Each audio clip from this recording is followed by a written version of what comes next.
அண்மை செய்தி. வேங்கை வயல் வழக்கில் தொடர்புடைய காவலர் வீட்டில் தற்போது நோட்டீஸ் ஒட்டப்பட்டிருக்கிறது.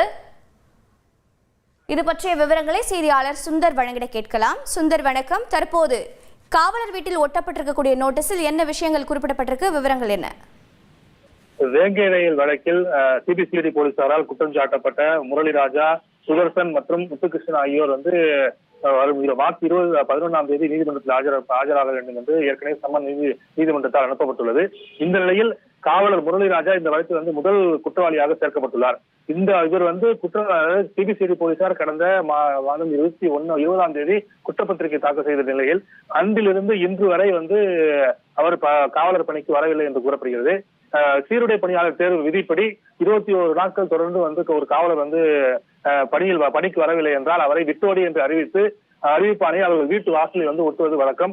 அதே போன்று காவலர் முரளிராஜா குற்றம் சாட்டப்பட்ட, அதாவது சிபிசிஐடி போலீசாரால் குற்றம் சாட்டப்பட்ட தொடர்ந்து 21 நாட்கள் இன்று வரை பணிக்கு வரவில்லை. அதாவது மாவட்ட காவல் கண்காணிப்பாளர் உத்தரவுப்படி தற்போது போலீசார் அவரது வீட்டு வாசலில் அவரை விட்டோடி என்று அறிவித்து நோட்டீஸை ஒட்டியுள்ளனர். இதனால் இந்த பகுதியில் வேங்கைவயல் கிராமத்தில் பரபரப்பான சூழல் ஏற்பட்டுள்ளது. காவல்துறை மத்தியிலும் இந்த விவகாரமானது பரபரப்பை ஏற்படுத்தியுள்ளது.